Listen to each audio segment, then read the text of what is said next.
자, 오늘은 복에 대한 말씀입니다. 이 세상에서 복받기 싫어하는 사람은 아마 아무도 없을 것입니다. 모두가 다 복받기 원하고 모두가 복을 받아서 잘 살기를 원합니다. 이 세상 모든 나라가 다 마찬가지겠지만, 자, 우리나라는 그런 것이 특히 더 심해서 예전에는 이제 지금도 마찬가지지만 모든 물건에 전부 다 복자를 붙여놨어요. 뭐 대문에도 복자를 붙여놓고, 뭐 기둥에도 붙여놓고, 뭐 이불에도 붙여놓고, 밖으로도 붙여놓고, 또 이 요강에도 복자를 붙여놓은 적이 있습니다. 그만큼 이제 복을 좋아한다는 것입니다. 물론 성경에도 이제 복에 대한 말씀이 많이 나옵니다. 오늘 성경 신명기 28장은 대표적인 축복장입니다. 복에 대한 좋은 말씀이라 좋은 말씀은 모조리 골라서 다 집어넣었습니다. 복이 뭐라도 좋은 말씀이 오늘 신명기 말씀입니다. 그래서 저도 신명기 28장을 여러 번 설교한 것 같습니다. 좋은 말씀은 듣고 떠들어도 좋습니다. 복 중에 복이 좋은 말씀 많이 듣고 좋은 말씀 많이 읽는 것입니다. 성경 말씀 많이 듣고 많이 읽고 하는 것이 최고의 복입니다. 그래야 복 받는 비결도 알게 됩니다. 성경을 잘 보면은 이 복을 받는 데도 노하우가 있다는 것을 알게 됩니다. 복도 아무렇게나 오는 것이 아닙니다. 아무에게 오는 것이 아닙니다. 복 받는 노하우를 알아야 됩니다. 하나님께서 복 받을 만한 사람에게 복을 주십니다. 어느 교회 집사님 한 분이 계셨는데, 그분이 회사를 다니다가 그만두고 식당을 차렸습니다. 요새는 원체 퇴직자도 많고 실업자도 많다 보니 생겼다는 식당입니다. 생겼다는 식당이에요. 얼마나 식당이 많이 생기는지 모릅니다. 식당 하면 밥을 먹고 살 수 있을 것 같다 생각하는 모양입니다. 그러나 식당 쉽게 생각하면 안 됩니다. 먹는 장사라고 쉽게 생각하고 덤벼들면 큰 거 다칩니다. 먹는 장사라는 것이 얼마나 어려운지 모릅니다. 사람 입맛만큼 간사한 것이 없습니다. 그 입맛 못 맞추면 문 닫는 것입니다. 실제로 무수한 식당들이 문을 닫고 있습니다. 길 가다가 보면은 우리 교회 앞에도 수많은 식당들이 있습니다. 그리고 장사 잘 되는 식당은 그야말로 손꼽을 정도입니다. 나머지는 얼마 못 가서 다 문을 닫습니다. 그래서 그 많은 식당들을 보면은 아이고 세상에 저 많은 식당들이나 뭐해서 벌어먹고 살고 걱정될 때가 있습니다. 그 집사님이 저런 식당도 마찬가지였습니다. 퇴직금 다 털어놓고 전재산 다 털어놓고 식당을 차렸는데 도무지 식당에 손님이 없는 것입니다. 계속 화를 날리고 있습니다. 이렇게 가다가는 망하겠습니다. 하도 고민이 되어서 목사님을 찾아갑니다. 목사님 찾아가서 상담을 합니다. 목사님 큰일 났습니다. 이러다가 우리 식당 문 닫겠습니까? 어떻게 좋겠습니까? 그럴 때가 목사들이 최고로 힘들 때입니다. 목사가 뭔 가지고 수가 있겠어요? 목사가 뭐 요리사도 아니고 경영 콘서트도 아니고 뭔 수로 음식 장사 잘 되게 될 수 있겠어요? 목사가 해줄 수 있는 말은 뻔합니다. 집사님 성경 많이 보시고 기도 많이 주세요. 기도 많이 하세요. 그러면 하나님께서 도와주실 겁니다. 지혜 주실 겁니다. 뭐 저 같아도 뭐 그런 말밖에는 할 수가 없겠습니다. 그러나 지금 당장 죽겠는데, 지금 당장 문 닫겠는데, 그까진 말이 뭐 귀에 들리겠습니까? 그까진 말이 뭐 집사에 도움 되겠습니까? 그래서 집사님이, 아이고, 목사분이 별 볼일 없구나. 하고 그냥 돌아갔습니다. 그래도 하도 장사가 안 되니까, 하도 장사가 안 돼서 파리만 날리다 보니까, 목사님 말씀이 생각이 납니다. 그래서 에라, 이래도 망하고 저래도 망할 것, 목사님 말씀대로 한번 해보자. 그리고 목사님 말씀대로 성경을 읽기 시작합니다. 매일 열심히 성경을 읽어요. 매일매일 열심히 성경을 읽고 있는데 어느 날 이 고린도전서를 읽게 되었습니다. 그런데 고린도전서 10장 30절에 이런 말씀이 있는 것입니다. 너희가 먹든지 마시든지 다 하나님의 영광을 위해서 해라. 그 말씀 보는데 정신이 번쩍 납니다. 그 말씀이 갑자기 이렇게 보이는 것입니다. 야 이놈아, 비록 먹는 장사라도 그건 하나님 영광을 위해서만 해봐라. 그 지성 정신이 번쩍 나서 큰 것을 깨달았습니다. 아, 그렇구나. 내가 식당을 차리고 식당을 하는 목적이 잘못되었구나. 나는 그저 돈이나 많이 벌려고 이 식당을 차렸었구나. 나는 그저 처자식이나 벌어먹여 살리려고 이 식당을 하고 있구나. 그렇게 식당을 하고 있으니 안 되는 거였구나. 이제부터는 생각을 바꿔보자. 이제부터는 돈벌이를 위해서가 아니고 하나님의 영광을 위해서 이 식당을 한번 해보자. 이제부터는 그저 처자식 벌어먹여 살리기 위해서가 아니고 하나님의 영광을 위해서 한번 해보자. 그 집사님이 식당을 한 목적이 바꿔졌습니다. 나는 이제부터 하나님의 영광을 위해서 이 식당을 하겠다. 그렇다면 어떻게 식당을 해야 되겠느냐? 우리 식당에 찾아오는 성도들 한 분 한 분에게 최선을 다해보자. 그야말로 최선을 다해서 음식을 만들기 시작합니다. 최고급 재료를 사서 최고의 정성을 다해서 요리를 만들기 시작합니다. 기도하면서 새롭게 열심히 메뉴도 개발을 해요. 선임들 한 분 한 분을 그야말로 하나님 섬기는 것처럼 지극정성으로 섬기기 시작합니다. 그랬더니 조금씩 손님이 늘기 시작하는 것입니다. 점점 식당이 입소문이 나요.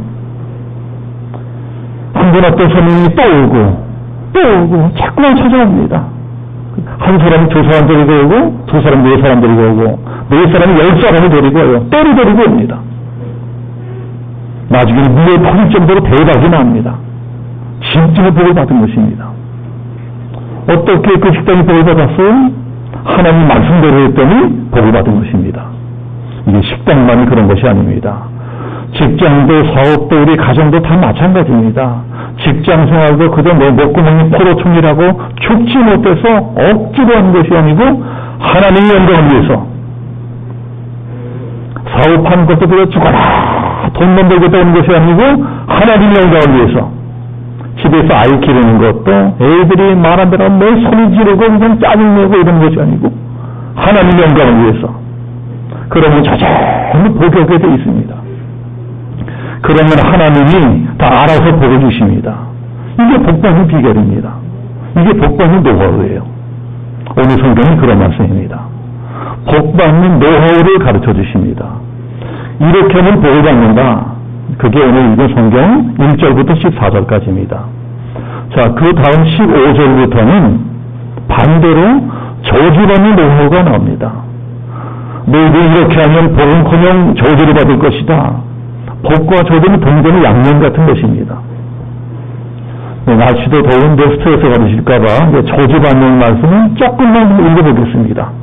나머지는 집에 가서 읽어보세요. 자, 오늘 성경 읽은 바로 다음 절인 15절부터 19절까지 우리 한번 같이 한번 합독해 보겠습니다. 자, 15절부터 19절까지 시작. 내가 만일 내 하나님의 말씀을 순종하지 아니하여 내가 오늘 내게 명령하는 그의 모든 명령과 규례를 지키지 행하지 아니하면 이 모든 저주가 내게 임하며 내게 이를 것이니 내가 성물에서도 저주를 받으며 불에서도 저주를 받을 것이요 또 내 방주리와 떡반죽 그릇이 저주를 받을 것이요 내 몸의 소생과 내 토지의 소산과 내 소와 양의 새끼가 저주를 받을 것이요 내가 들어와도 저주를 받고 나가도 저주를 받으리라. 네, 저주받은 말씀 더 말씀으로 쓰여 받을 테니까 여기까지만 읽고 다시 복받는 말씀을 드리겠습니다. 오늘 성경에서 하나님이 주시겠다고 하는 복이 어떤 복이냐? 크게 나누어서 세 가지 복입니다. 세 가지 복을 주시겠다는 것입니다. 첫 번째는 우리를 탁월하게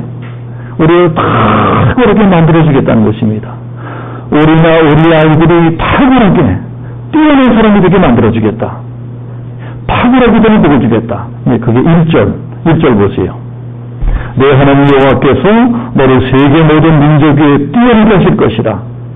13절도 보세요.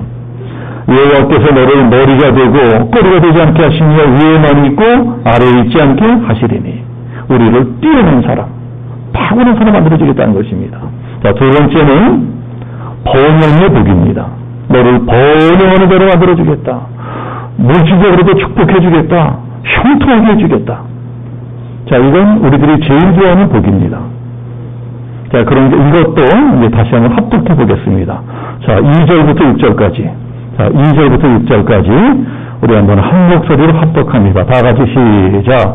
내가 내 하나님 여호와의 말씀을 청정하면 이 모든 복이 내게 임하며 내게 이르리니 성에서도 복을 받고 들에서도 복을 얻을 것이며 내 몸의 자녀와 내 토지의 소산과 내 짐승의 새끼와 소와 양의 새끼가 복을 받을 것이며 내 광주리와 떡반죽 그릇이 복을 받을 것이며 내가 들어와도 복을 받고 나가도 복을 받을 것이니라. 옛날 이스라엘은 이 성 안에다가 집을 짓고 살았습니다. 성 밖에 나가서는 농사 짓고 소나 양떼들을 치며 살았습니다. 그러니까 성읍은 가정이라고 할 수 있고 이 성 밖, 그러니까 들은 직장이나 사업장이라고 할 수 있습니다. 그러니까 가정도 복을 받고 직장과 사업도 복을 받고 우리 아이들과 네 가지 모든 것이 다 복을 받게 된다는 것입니다.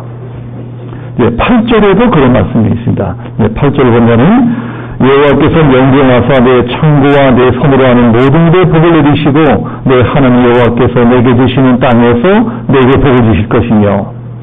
자, 11절 12절에도 똑같은 말씀이 나옵니다. 11절 12절 보면 여호와께서 내게 주리라고 내 조상들에게 맹세하신 땅에서 내게 복을 주사 내 몸의 소생과 가축의 새끼와 토지 소산이 많게 하시며 여호와께서 너를 위하여 하늘의 아름다운 복을 여시사 내 땅에 때를 따라 비를 내리시고 내 손으로 하는 모든 데 복을 주시리니 내가 많은 민족에게 구해줄지라도 너는 꾸지 아니할 것이요. 이 얼마나 최고의 복이에요. 최고의 복입니다. 이런 복 받으면 그게 대박인 것입니다. 우리 양심의 성도님도 다 이런 복 받으시기 축복합니다.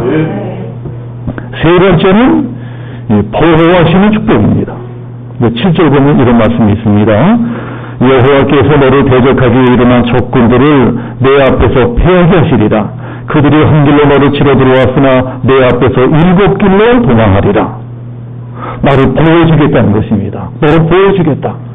내가 너를 눈동자처럼 지켜주겠다. 내가 너를 절대 망하지 않게 해주겠다. 이건 정말 그 무엇과도 바꿀 수 없는 큰 복입니다. 우리가 복을 받는 것도 중요하지만 받은 복을 지키는 것 더 중요합니다. 아무리 복을 많이 받아도 뭐합니까? 받은 복을 지키지 못하면 말짱하는 것입니다. 우리가 평생 아등바등 개미처럼 열심히 돈을 모았다 할지라도 그 돈을 지키지 못하면 말짱한 일입니다. 평생 안 쓰고 안 입고 안 먹고 열심히 모은 재산 사기꾼에게 당해서 한 방에 다 날려버린 사람들 많이 있습니다. 주식하다 부동산하다 알고 되는 사람들 많이 있습니다. 평생 뼈골 빠지게 모은 재산 자식놈에게 물어줬더니 이놈 새끼들이 헛간질 하느라고 부모께서 다 말아버렸습니다. 그런 일 너무나 많이 있습니다. 아무리 많은 복을 받았다고 해도 그 받은 복을 지키지 못하면 소용없습니다. 근데 지켜주시는 것도 복입니다. 우리나라도 하나님께로부터 많은 복을 받았습니다. 불과 몇십 년 전까지만 하더라도 찢어지기 못해서 우리나라가 지금 얼마나 잘 살고 있습니까? 얼마나 큰 복을 받았어요. 세계적으로도 단기간에 이만한 복을 받은 나라는 우리나라밖에 없습니다. 그런데 이걸 지키지 못하면 말자 헛일인 것입니다. 지키지 못하면 또 후진국됩니다. 한 몇십 년 전까지만 하더라도 저 필리핀 우리나라보다 훨씬 선진국이었습니다.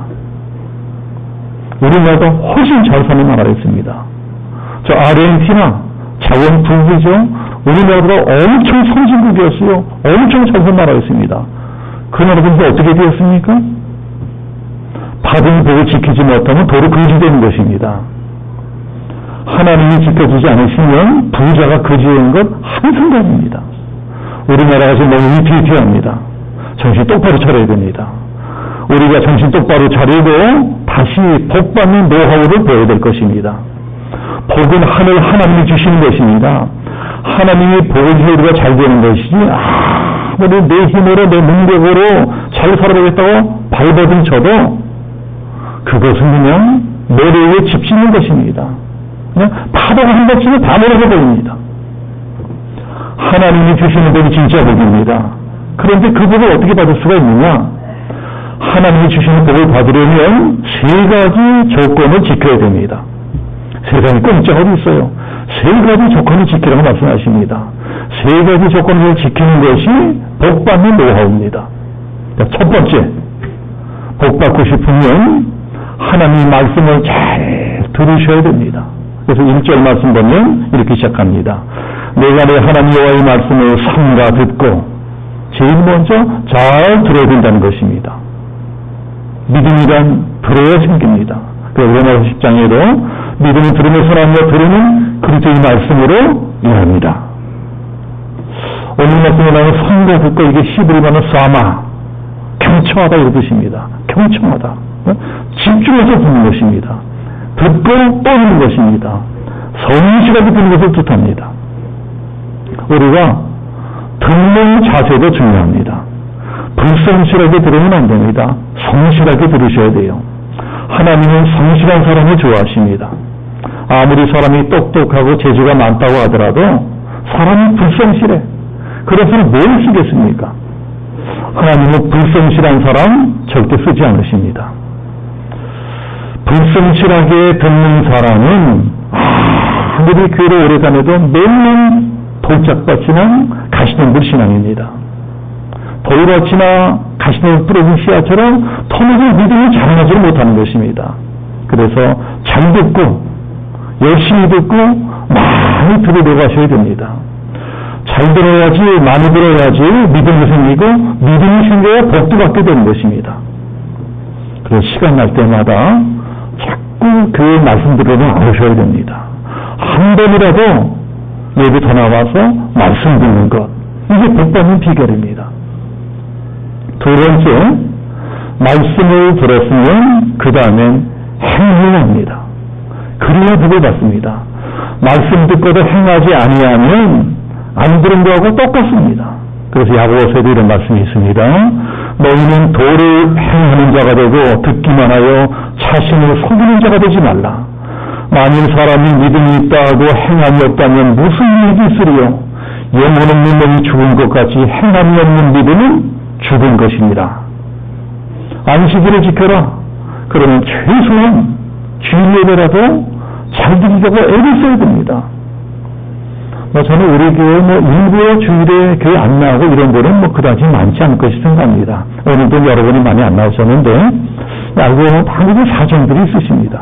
몸이 아프다든가 또는 직장이나 사업에 무슨 문제가 있다든가 집에 무슨 사정이 있다든가 그래서 세상살이가 워낙 어렵고 힘들다 보니 어쩔 수 없이 교회에 못 나오시는 분 많은 걸 제가 다 이해합니다. 다 사정들이 있으세요. 그러나 그럼에도 불구하고 우리가 정말 복을 받고 싶으면 우리가 정말 복을 받고 싶으면 뭔가 남다른 것이 있어야 됩니다. 하나님께서 우리 사는 모습을 하늘에서 다 내려다보고 계세요.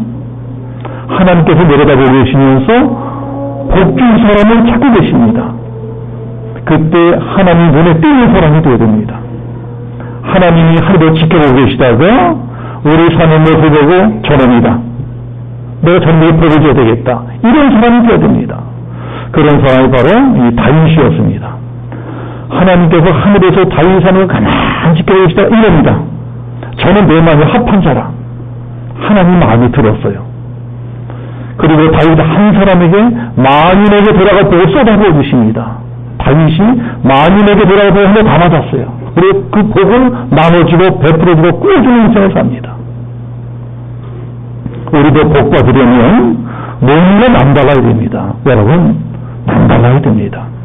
하나님을 감동시키는 사람이 되어야 됩니다. 하나님을 우리가 감동시키면 그 다음에 복은 저절로 따라옵니다. 우리가 복을 쫓아가는데 복이 도망가시면 복이 우리를 쫓아오게 만들어줘야 됩니다. 내가 하나님 말씀을 살지 않으면서 나 혼자 그냥 잘 살겠다고 돈 벌겠다고 이것저것 별이 다 해봤자 복이라는 놈은 미꾸라지처럼 계속 빠져나갑니다. 고생만 진통하고 헛살게 되는 것입니다. 복을 받고 싶으면 말씀 들은 대로 행해야 됩니다.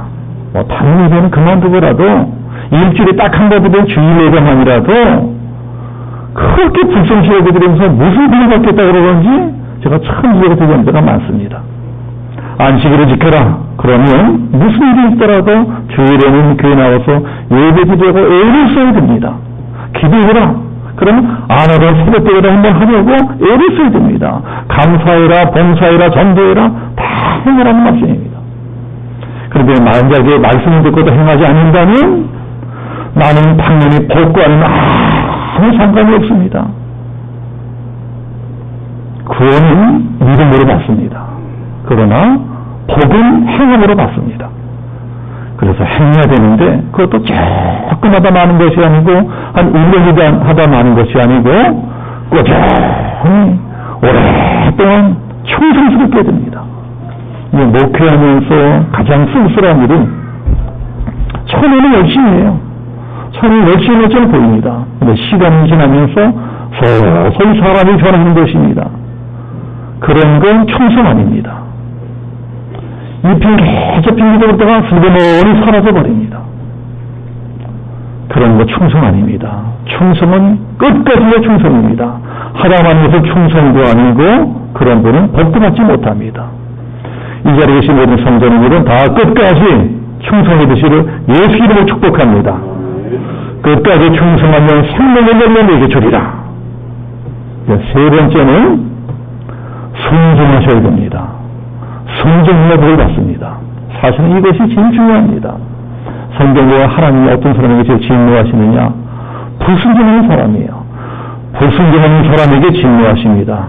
우리 모든 인류의 비극이 아담과 하와의 불순종에서부터 시작되었습니다.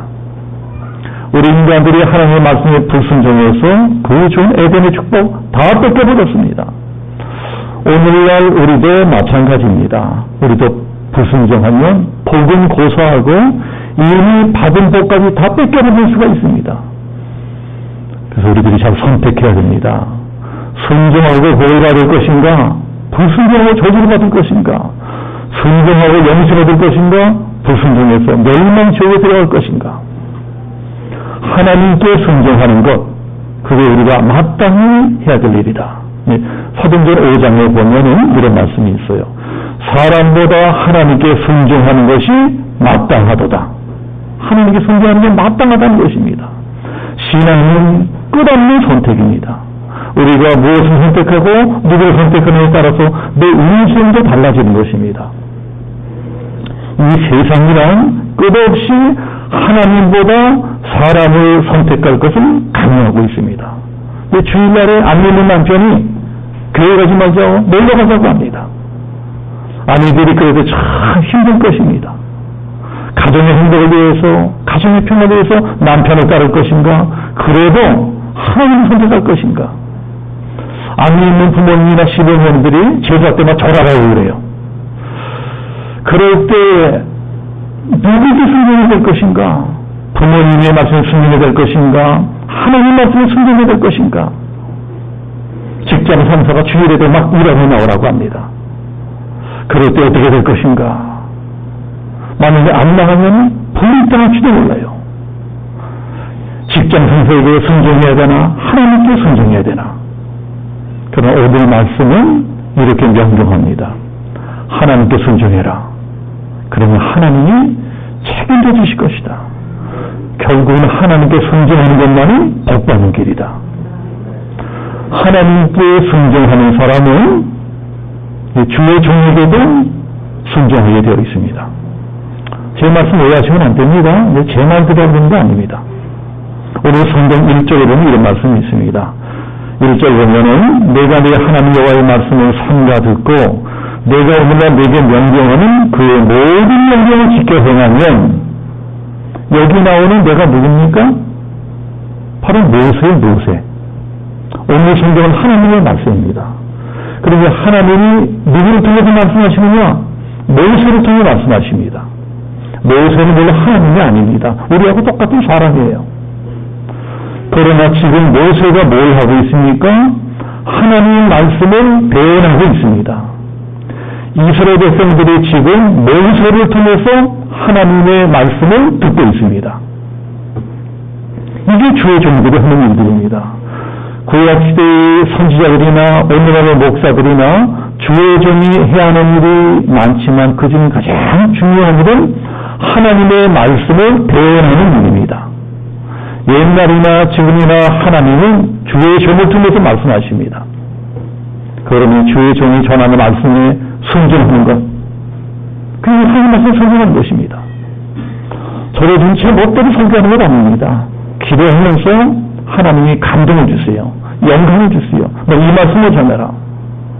그 말씀을 전하고 있는 것입니다. 저는 부족합니다. 저는 부족한 목숨의 능력도 없습니다. 그러나 제가 부족하고 능력이 없어도 제가 전해드린 이 말씀만은 하나님의 말씀이고 완전한 말씀입니다. 그러면 목사가 전해드린 하나님 말씀에 순종해서 손해볼 사람은 아무도 없습니다. 히브리서 13장에 이런 말씀이 있습니다. 너희를 인도하는 자들에게 순종하고 복종하라. 그들은 너희 영혼을 위하여 경성하기를 자신들이 청산할 자인 것 같이 하느니라. 그들로 하여금 즐거움으로 이것을 하게 하고 근심으로 하게 하지 말라. 그렇지 않으면 너희에게 유익이 없느니라. 주의 종이 전해주는 말씀에 순종하지 않으면 어떻게 된다고요? 유익이 없다는 것입니다. 평생 교회 다녀도 유익이 없대요. 이게 무서운 말입니다. 부모에게 순종하지 않는 사람이 어떻게 자기 자식들에게는 순종을 할 수 있겠습니까? 학교에서 선생님의 말씀에 순종하지 않는 학생이 어떻게 직장 들어가서 상사의 말씀에 순종할 수 있겠습니까? 교회에서 목사의 말에 순종하지 않는 사람이 어떻게 하나님께는 순종할 수 있겠습니까? 눈에 보이는 사랑의 말을 듣지 않는 사람이 어떻게 눈에 보이지 않는 하나님의 말씀에는 순종할 수 있겠습니까? 순종해야 복을 받는다는 것입니다. 오늘은 이 복받는 노하우를 말씀드렸습니다. 이 복받는 노하우가 뭐라고? 말씀 잘 들어 복을 받을 것이다. 말씀 들은 대로 행해 복을 받을 것이다. 말씀대로 순종해 복을 받을 것이다. 그렇다면 나는 과연 이제까지 복 받을 만한 인생을 살아왔나? 지금도 복 받을 만하게 살고 있나? 앞으로도 내가 과연 복을 받을 수 있을 것인가? 이제부터라도 말씀 잘 듣고 행하고 순종해서 하늘 우리 아버지께서 우리 모두를 위해 입혀놓으신 저 하늘의 신령한 축복들과 이 땅의 기름지고 풍성한 축복들을 한 입에 빠져나오시 받아 누리게 되시기를 예수님 이름으로 축복합니다. 아멘.